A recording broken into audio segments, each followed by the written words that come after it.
The silent eyes behind the cage. The alien market was crowded and loud. Creatures from many planets walked between the stalls, shouting and laughing. There were sellers showing shiny weapons, glowing crystals, and robotic pets. But in one dark corner far from the lights was something different. Jace, a human explorer, moved slowly through the market. He had seen many things in space, some amazing, some terrible, but something today felt strange. He turned a corner and stopped. His eyes narrowed. There, inside a small cage made of rusted metal bars, was a girl, not human, not moving.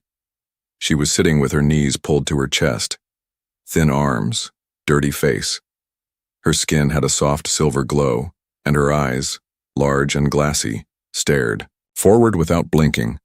Around her neck, a thick metal collar with blinking red lights. A slave collar. Jace looked around. No one else seemed to care. People passed by, laughing, drinking, bargaining, but nobody even turned toward the cage. Fat alien trader stood near the cage. He saw Jace staring. "Huh, you like her?" The trader laughed. "She's useless. Can't speak, doesn't listen, just sits and stares. Good for nothing." Jace said nothing. He stepped closer to the bars. The girl didn't react. She didn't flinch or move away. Her eyes simply locked onto his. They weren't begging eyes. They weren't scared. They were silent. They were tired. They were full of pain. "She looks young," Jace said softly. The trader shrugged. "Who knows? We found her on a junk freighter. Some pirates dropped her off. She's not worth feeding." Jace bent down. "What's your name?" he asked gently. The girl blinked slowly. Her lips didn't move. "She won't talk," the trader chuckled. Maybe the collar broke her voice. Maybe her mind.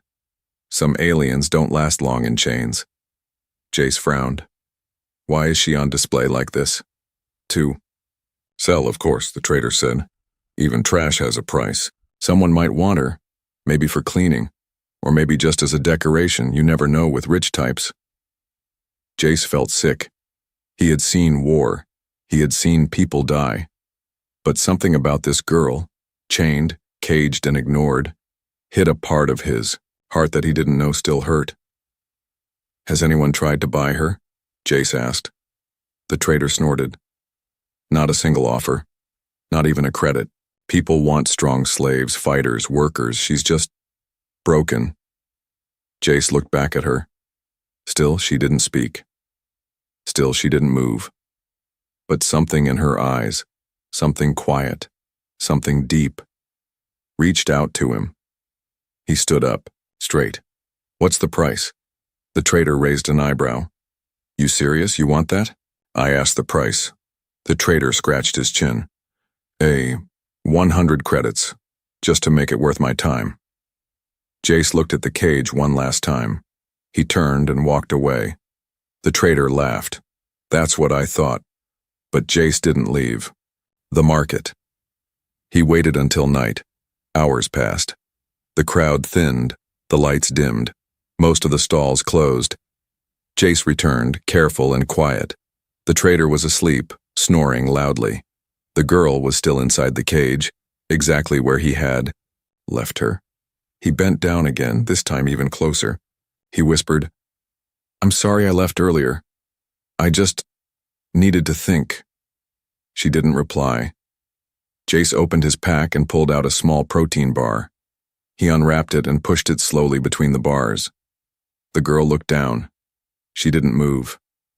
"Please," he whispered. "Eat something. Just a little." She stared at it for a few seconds.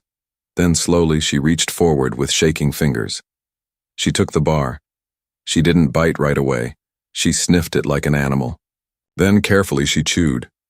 Tears filled Jace's eyes. He didn't know her name, didn't know her story. But he knew one thing. She wasn't trash. She wasn't broken. She was a person. And no one else had seen it. But him. Tomorrow he would come back, and tomorrow he would not leave alone. The room was quiet.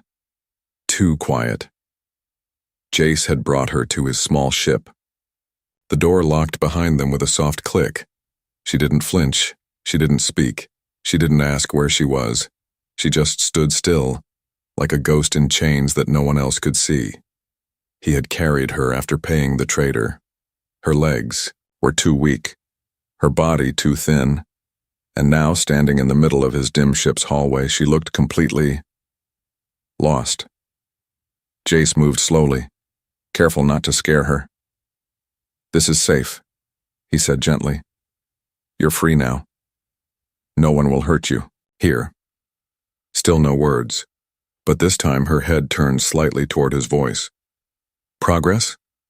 He walked ahead, then pointed to the small side room. "That's a warm bath. You can clean yourself there. I left clothes, soft ones." The girl looked at the doorway, then at him, then down at her feet. Her fingers moved, tightened, loosened. She wasn't chained anymore. But her body didn't believe it yet. Jace didn't wait. He turned around to give her privacy. "Take your time. I'll be in the next room if you need anything." She didn't speak, but behind him he heard a slow, quiet shuffle. She was moving. An hour later, she stepped out. Her silver-gray skin now clean, glowing faintly under the ship's lights. Her hair was wet. She wore the simple shirt and pants he had left, but they hung loose on her skinny frame. She didn't look like a warrior, she looked like a survivor. Jace stood up. He had placed warm food on a tray, a bowl of broth, bread, a small fruit. She paused, unsure. He backed away, showing his hands. "It's yours." Slowly, she walked over, sat on the floor. She didn't even look at the chair. Then she began to eat. Every bite was small, careful, as if the food might disappear, as if she would be punished for eating too much. He didn't interrupt. He just watched, not staring, just quietly observing, trying to understand. After a while, she finished. Her eyes lifted.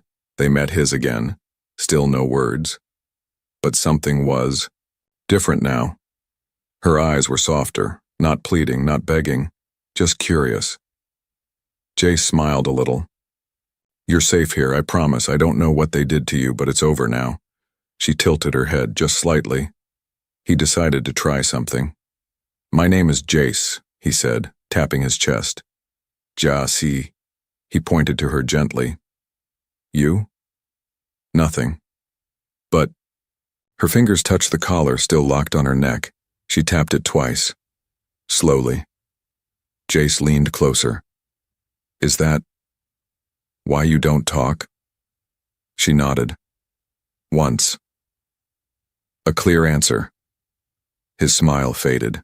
"They put a voice block in it, didn't they?" Her eyes said yes. His hands clenched into fists. He stood, walked to a small storage box, and pulled out a toolkit. "I can fix that. It might take time, but I can do it." She looked unsure. She pulled back, guarding her neck like she expected pain. "I won't hurt you," he said gently. "I just want to help." For a moment, she didn't move. Then, she lowered her hands, bit by bit, slowly, letting him near. Jace knelt beside her and began scanning the collar. It was old tech, but not impossible. As he worked, she stayed completely still except for her eyes, always watching his hands. "You're very brave," he said softly. "Most people would scream, run, but you're strong." He wasn't sure if she understood, but he meant every word. The scanner beeped. He found the control point. 1 second. He pressed a button. The collar clicked. Her eyes widened. The red light blinked once, then went dark. He stepped back. "You're free now," he whispered. She raised a hand to her throat, then opened her mouth. Nothing came out. She tried again. Still silence. Jace quickly explained. "Your voice might need time. Muscles. Nerves. Just try slowly. It's okay." She lowered her head, disappointed, but not angry. Jace stood and walked, away again, giving her space. Then a sound, soft, weak, but real.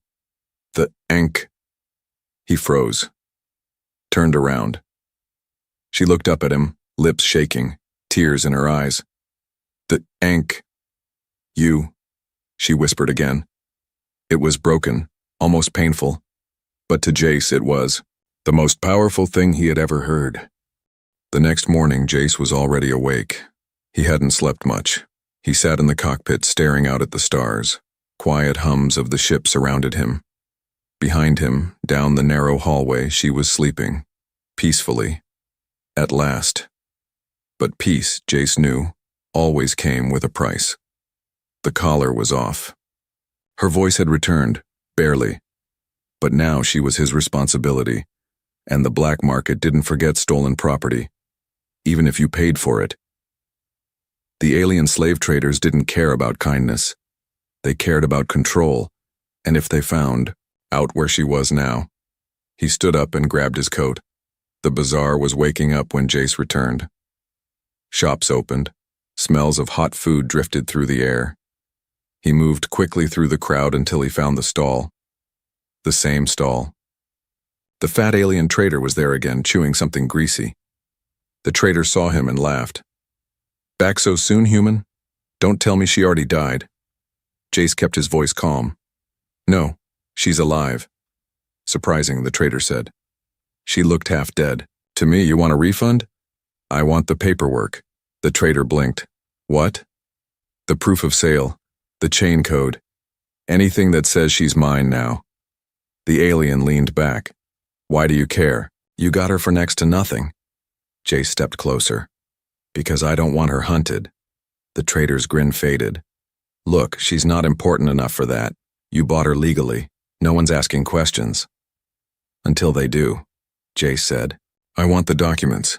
The trader sighed, rummaged through an old device and tapped a few buttons. A thin card slid out. Glowing symbols lit up the surface. Transfer of ownership.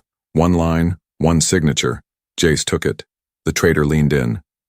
"You know she was part of a batch we weren't supposed to have, right?" Jace didn't blink. "What do you mean?" The alien glanced around and lowered his voice. "Off-world shipment, quiet deals. Some slaves came from a research planet, high value, experimental.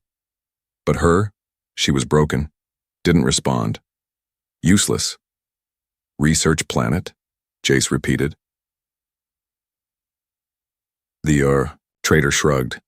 "Word is those kids were bred for something. Powers, weapons, who knows? She's trash now. No danger." Jace turned around without another word and walked away, but his hands were cold. What had they done to her? Back on the ship, she was awake, sitting on the floor near the small window. Sunlight from a nearby star lit her silver hair. She looked peaceful until she saw his face. She tensed. He knelt beside her and held out the card. "This says you're free. It's yours now." She stared at the glowing paper. Her fingers didn't reach for it. "You're not property anymore," he said. Finally, she reached out, touched it, but instead of taking it, she pushed it back to him. Jace was confused. "Why?" Her voice was small, still cracked, but clear enough to understand. "Don't want to own myself. I want to be someone." Jace's heart tightened. He gently closed her hand over the paper. "Then keep this. Not because you're owned, but because you choose to stay. With me." Her eyes filled with tears, not from fear, but from hope. Hours passed. Jace set a course to leave the sector. But just as he was about to activate the jump, drive, a red light flashed. Incoming signal. He opened it. A deep alien voice spoke. "To the human who took property from Sector 9, return the subject. She is not yours." Jace froze. Another message arrived. "This is your only warning. She belongs to us.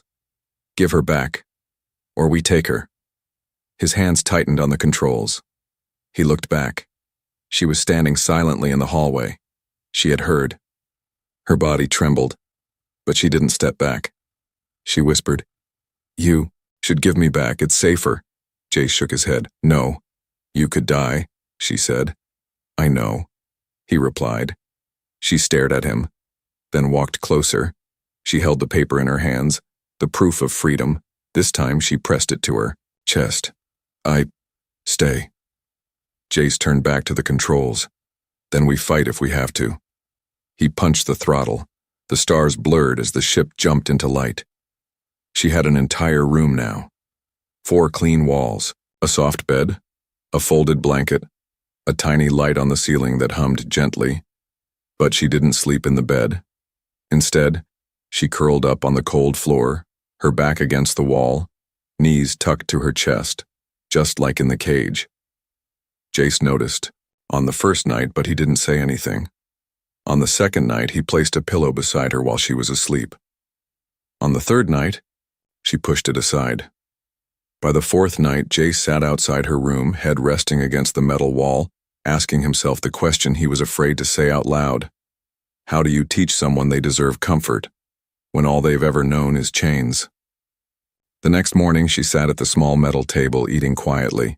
Her movements were robotic, no wasted motion, just survival. Jace prepared something special that day. He used old supplies from Earth, real tea, not synthesized.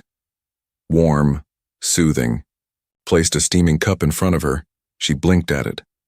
What's this? She asked, voice still soft but clearer than before. It's called tea, Jace said.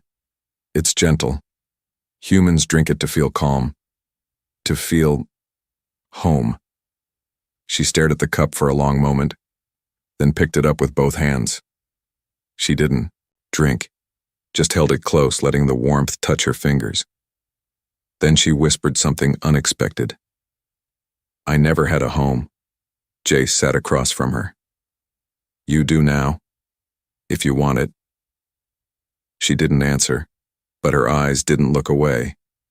That evening, Jace tried again. He stood in the doorway of her room, watching as she spread the blanket on the floor again. You know, he said gently, the bed's not dangerous. She didn't turn around.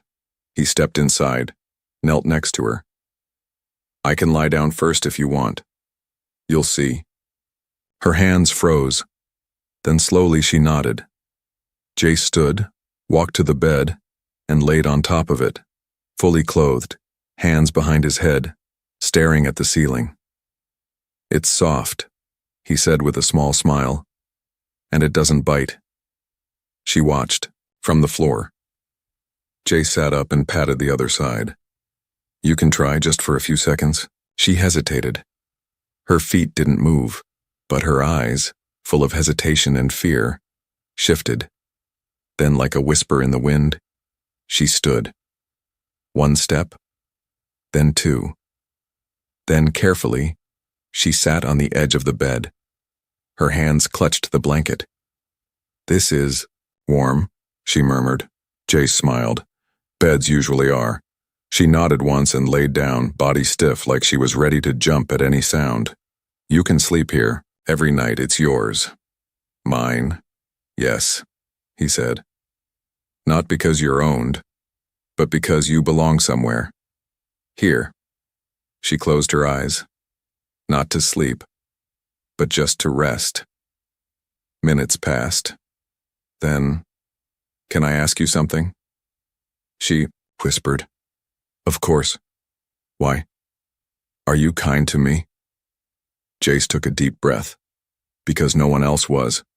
Later that night, alarms buzzed. Jace rushed to the control room. A signal was trying to break into the ship's comms. Not pirates, not bounty hunters, something worse. Encrypted. Silent.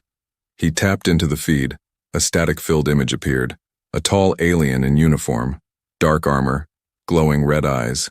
Subject number 47 has been located. Retrieval teams en route. The message cut off. Jace stared at the screen. Subject number 47? He turned to the hallway. She was standing there, barefoot, wrapped in the same blanket. You heard it? He asked.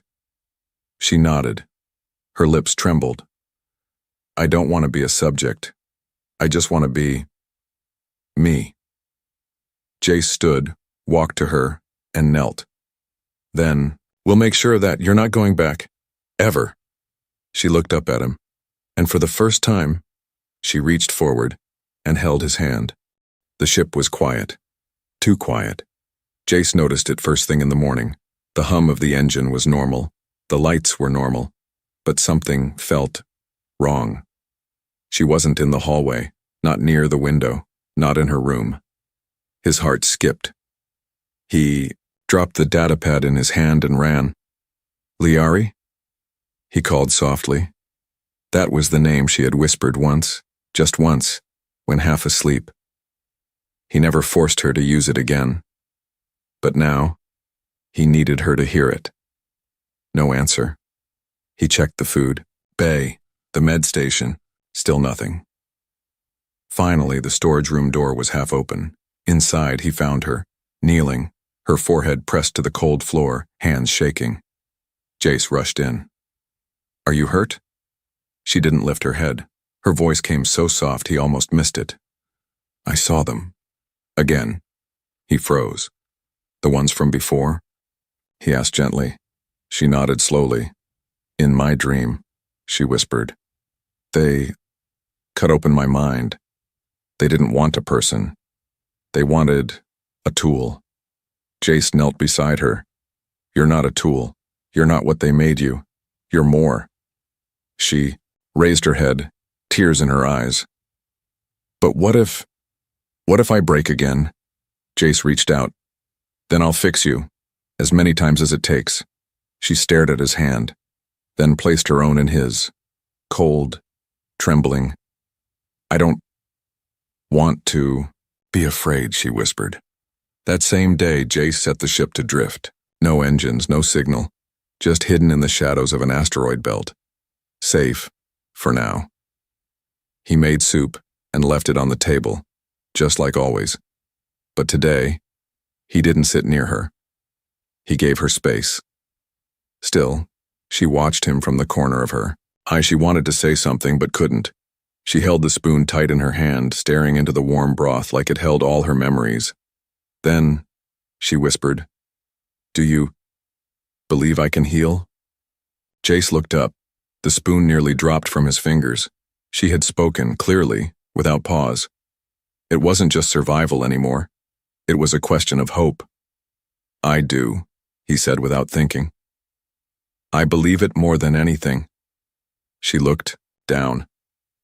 "Even if I'm still broken inside?" "You're not broken," he said gently. "You were hurt. There's a difference."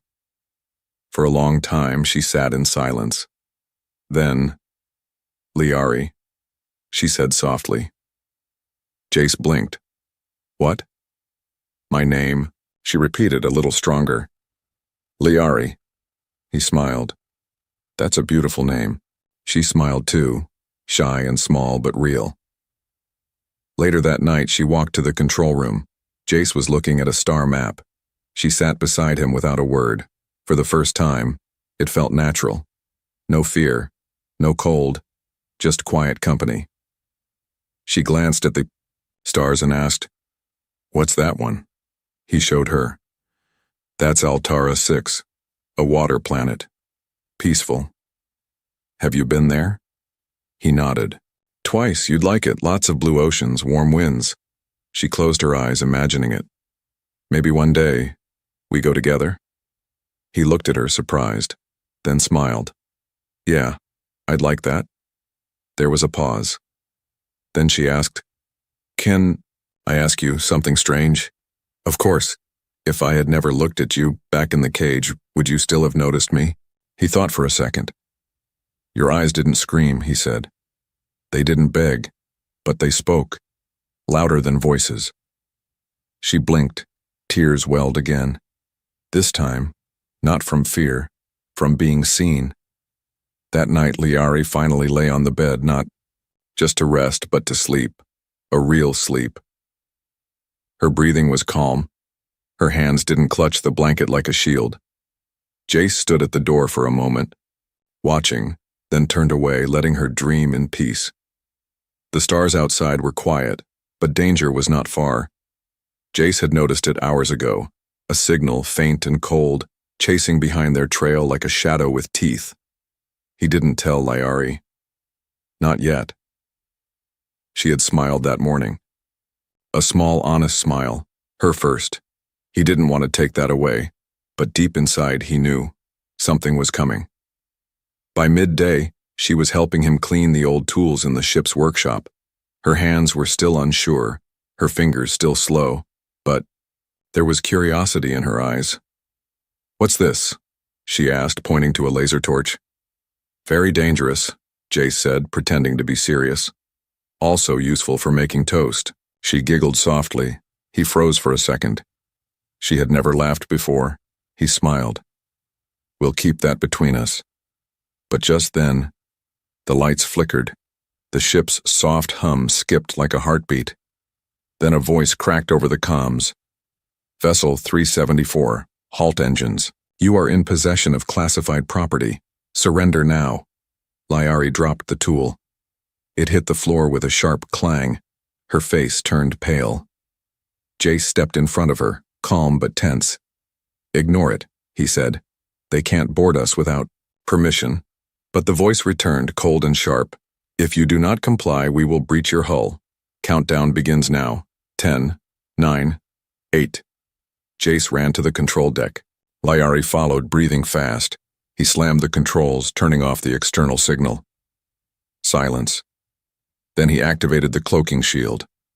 The ship faded into darkness, hiding in the shadows of a nearby asteroid field. "Will it hold?" she asked. "Maybe," Jace answered. "If we're lucky."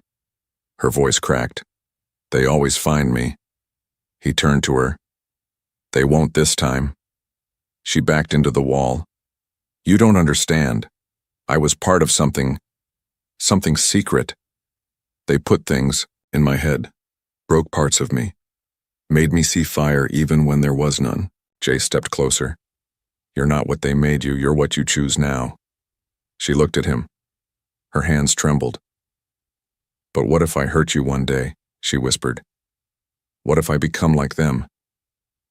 "You won't," he said. "How? Do you know?" "Because," Jace said slowly, "you held my hand when you were scared. Monsters don't do that." Outside, a dark ship hovered in the distance, bigger, stronger. Inside, Lyari sat alone near the ship's window, her arms wrapped around her legs. Her thoughts raced. She had come so far, from the cage, from silence. But now the past had found her. She stared into the stars. "I don't want to run forever," she whispered. Suddenly, the emergency lights blinked red. An alert rang out. "External. Pressure detected. Hull breach in progress." Jace rushed in. "They're forcing their way in," he shouted. He grabbed a weapon. Not a blaster, a shock stick. Non-lethal, but enough to stun. He handed Lyari a smaller one. She shook her head. "I can't." "You can," he said. "You're stronger than you think." Her hands tightened around the handle. Then with a deep breath, she nodded. The ship's cargo bay exploded open. 2 armored figures stepped inside, silent, faceless, holding neural rods. Jace moved first, slamming his shock stick into the lead attacker's chest. Sparks flew. The figure dropped. But the second rushed past him, straight for Lyari. She stood frozen. Then, a scream, but not of fear, of anger. Her voice rose, not loud, but sharp, piercing. Something inside her lit up. The attacker froze, just for a moment, and in that moment she moved, striking with the shock rod, her swing full of memory and pain. The enemy dropped. Jace stared at her, eyes wide. "What was that?" She looked at her hand, stunned. "I don't know. It came from inside." Jace smiled. "Remind me not to make you angry." Later, the ship floated silently again. The invaders were gone, ejected into space, unconscious. Jace sat, with Lyari near the window once more. Her hair was messy, her hands bruised, but she was glowing, not with power, with peace. "You were amazing," Jace said. She leaned her head against his shoulder. "I don't want to be a weapon," she whispered. "You're not," he said. "You're someone's reason to fight."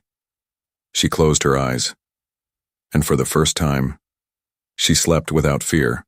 She stood at the edge of the planet's surface, bare feet on soft alien soil for the first time. No chains, no collar, no fear. Above her, the sky was a deep violet, filled with stars. Behind her, the ship was silent, waiting.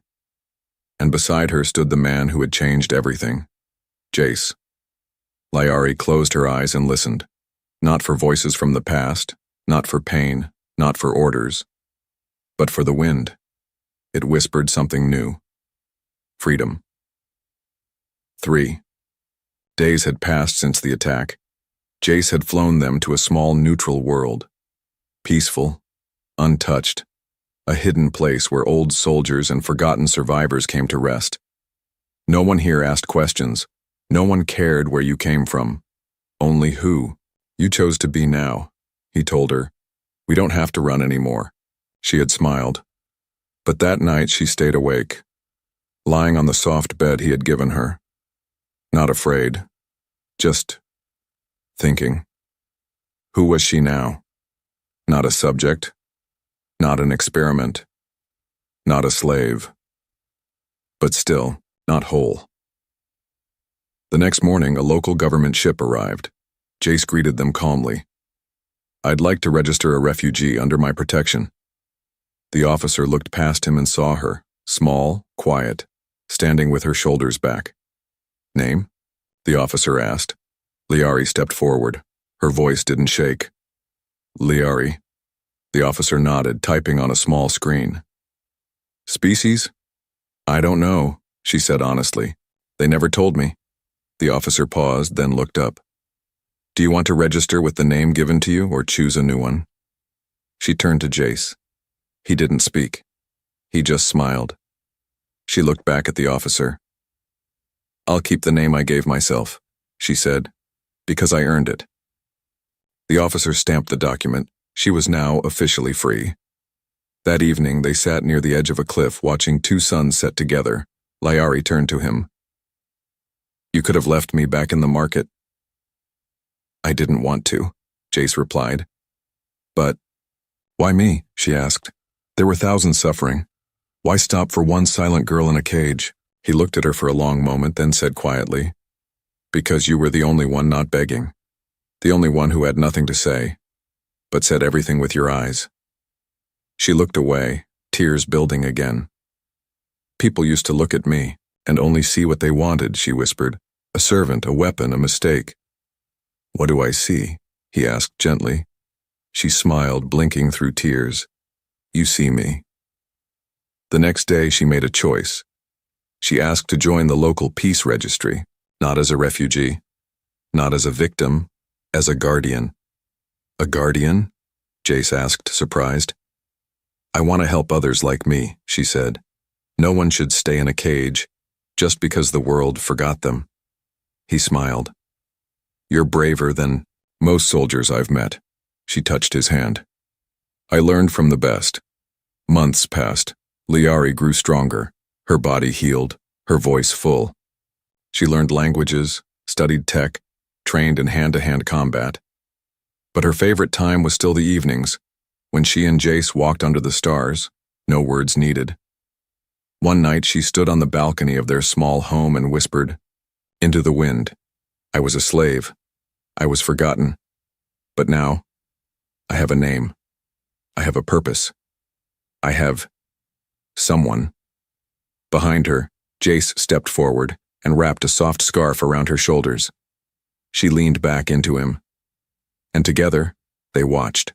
The galaxy stretched far beyond them, no longer as prisoner and protector, but as equals, as survivors, as something more.